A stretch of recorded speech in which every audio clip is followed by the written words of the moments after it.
Hi students, and welcome to week 2 in your online general psychology course. I hope that week 1 was good. You were enjoying learning about psychology and figuring out the class. Just a couple of reminders. It seems like everybody's doing a really good job on this, but just a reminder that you do need to check everything in the previous week's module before the following week will open up for you. So oftentimes you kind of get to the last assignment and then don't read the summary in the previous module. And so, if you haven't read the week 1 summary, then week 2 module won't open up for you. So just make sure that you're using that next button and going through everything in the module. The second reminder, again, it seems like you're doing a really, really good job on this, but because I allow you on most assignments in Connect to have 2 attempts, after you take it the first time, it won't automatically populate to the Canvas gradebook. You do need to hit that submit button. If you hit submit after 1 take of it, you can still do the second take. Just make sure that you hit submit that second time. So again, it doesn't erase them. We can go back in and find them. You can go back in later on and hit that submit button, but just make sure that you're regularly, after you complete assignment and you're like, I'm ready for it to be turned in, that you click submit. Then you'll be able to see it in the Canvas gradebook. So just a couple things there. So far you are doing an awesome job. I'm filming this video on Friday. I always like to do it early. So your due date hasn't come up quite yet for everything to be turned in, but you're getting to know you assignments. I've been looking at your discussion questions, which look great. I try not to grade those until after the Sunday deadline because you might be going in and adding things and making more comments and so forth. So that's why I'm making sure that everybody's doing their stuff and understanding, but I won't post grades for those until later on that following week. So let's look ahead to week 2. So this week we are going to cover chapters 4, 5, 6, and 7, and these are some big chapters. Chapter 4 is over sensation and perception.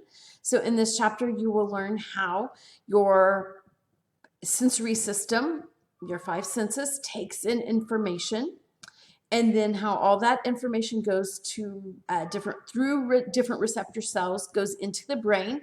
Your brain then processes, interprets that raw sensory data. So that's the perception side of it. So some really interesting concepts in this chapter of why, have you ever wondered, why am I in a room? We all heard the same thing. We walk out of the room and everybody has a different interpretation. Sensation's the same, that raw sensory information comes in the same, but we all will perceive it differently. Past experiences, our mood, how we're feeling, our attention at that point, so much goes into that perception side of it. So that's what you will learn in chapter 4. You will have, here's your narrated PowerPoint. You will have a newsflash assignment in Connect on using phones, kind of an interesting assignment here. A top-down versus bottom-up processing. This is a concept you'll learn in chapter 4, so just some practice with it with this quick Connect assignment. And you do have a discussion question over sensation and perception. This also counts as your student learning outcome number 6. So this is how I will be assessing whether you've met that learning outcome or not. Again, general rule of thumb, when you click on this, let me just do that for you real quick. You are answering the question. So there's 2 parts, right? Always to your discussion questions. Part 1 is your initial response, and you can see the breakdown in the expectations here. Part 2 is to make sure that you are posting to 2 of your classmates. So if you only do this first part, you're only getting partial credit. So make sure that by Sunday you have posted to your classmates. So just some things here that will help you understand. And so this discussion question right here, and here's the question that you'll be addressing, is how is the perception and tolerance of pain different across various cultures? Explain how cultural expectations may influence the perception and experience of pain in men and women. So you'll find an article that will help support your answering of that question, okay? So you'll, in addition to your Connect assignments for Chapter 4, you have that sensation and perception discussion question. Don't forget to post to at least 2 classmates also. And then your Chapter 4 post test. Chapter 5 is usually a crowd favorite, states of consciousness. So the big thing here is going through the stages of sleep and talking about dreaming and a little bit on dream interpretation. And then the second part of the chapter is altered states of consciousness due to things like hypnosis or drug interactions and so forth. So narrated PowerPoint, a Connect assignment on stages of sleep, a Connect assignment on the meaning of dreams, and your Chapter 5 post-test. Chapter 6 is on theories of learning. So our major theories you'll learn about in this chapter are classical conditioning and operant conditioning. You'll also look at observational learning a little bit too. So really just understanding some of the big theorists. This is where I'll introduce you to names like B.F. Skinner for operant conditioning. You'll look at Pavlov's famous study on classical conditioning. You'll also learn about Watson in this assignment. In this chapter, Chapter 6, learning. So you have your narrated PowerPoint.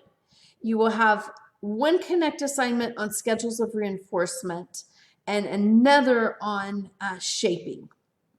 So both of those in Connect. And then your Chapter 6 post-test. Another writing assignment. So far, this is your second writing assignment. One up in Chapter 4 with the sensation and perception discussion question. This is your analysis of a research article. So this is how I am assessing your learning outcome number 4. So let me click on that. Maybe not. And so I kind of go through the grading breakdown, the learning outcome. But basically what you're doing is you're finding an article. And here's where I want to make sure we understand. You're not finding your own article. We're all going to cover the same exact article, okay? So this is the article right here. The Asian Americans' role, the values, and how they help seek and coping behaviors. So everybody is doing the same article. I've provided the reference here for you, but you do need to search the SAC library. So this article lives in the SAC library. You need to go in through the SAC library as a student to get this article. You can access it online. If you just Google, or you're trying to just kind of quickly like do a search for it and not going through the library, you won't find it. Or you'll find it and it'll prompt you to pay a fee for it. So the SAC library's already paid the fee for it, so that's why you need to go through and do it that way. And then you're going to summarize, and you can really break down the article into these points. So by this point, hopefully you're getting the understanding that all APA articles have the same sections. So they'll have the beginning part where they'll provide a literature review. They'll go through their methods. They'll go through the results, the discussion. Those are going to stay consistent. So the purpose of this with this learning outcome is that you know how to assess, go into the library, find an APA article. That's why I want us all to do the same article, because I know where it is and I know you can get to it through our library. And then being able to summarize the different parts of the article. So you're answering these questions from that part. It's really not a long paper. It doesn't have to be very long at all. Don't forget the critique part where you provide a little insight on what you think they should have been different. Maybe they should have added to their research or done differently with their research. And then don't forget to provide the APA formatting. So I'm going to go back up here at the top because I want to show you this, but you can click, in your view, you can click on the grading rubric and see exactly how I'm grading it. I did a video where I have really broken down this assignment. I'm trying to keep it really short and sweet right now, but for a extended explanation, don't forget to watch this video and I go through exactly what I am looking for, how long it should be, all of that in this video here. So go back into our module for the week. This is the assignment right here. I have also provided an example of this assignment for you. So this is just here for you to look at as an example of what this your final product should look like for this assignment. So 2 big things, guys. This is worth a lot of points. Remember, not everything is valued the same way. So doing your discussion questions, all your assignments are important. But this week, I can tell you your most point value is coming from your discussion question on sensation and perception and your research article. And so that's chapter 6. And then chapter 7 is on memory. And after, coming off of the chapter on learning, we've acquired new information, which is what learning is. Now, how do we store that information? So you'll look at different theories of memory. You'll learn about why we forget, how we forget, what happens there, and then ways to improve your memory. So it's a very useful chapter. As a college student, we're all needing to improve our memories, right? So we can do well when it comes to test time. So for this week, you have your narrated PowerPoint. You have 2 Connect assignments, one on the science of partying and then one on working memory, and then your chapter 7 post-test. So big week. It's summer. We move fast. So some heavy chapters here. Pace your time this week. You can do this. It's doable. Students do it every single summer for me. So just kind of figure out, your pattern of getting through these chapters this week. Don't forget to post your initial discussion question by Wednesday so that you all have a chance by Sunday to post on at least 2 classmates' posts, okay? I also just want to point out, looking ahead, so after chapter 7, we're actually hit midterm week. I know it's so fast in the summer, but just for your planning purposes, next Wednesday, not this Wednesday, but next Wednesday, July 27th, your midterm exam will be due. And it is over chapters 1 through 7. The best way to prep for the midterm exam is to go back in and study your post-test for each chapter. So by this point, you will have done all 7 of them. You will have that as your study guide. So it's really just kind of putting all that information you learned for those 7 chapters into your midterm.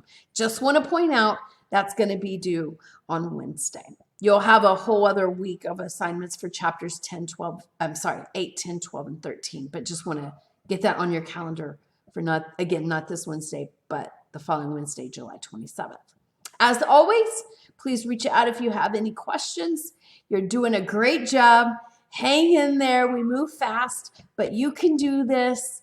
Let me know if there's anything I can help you with. Have a great week, everybody.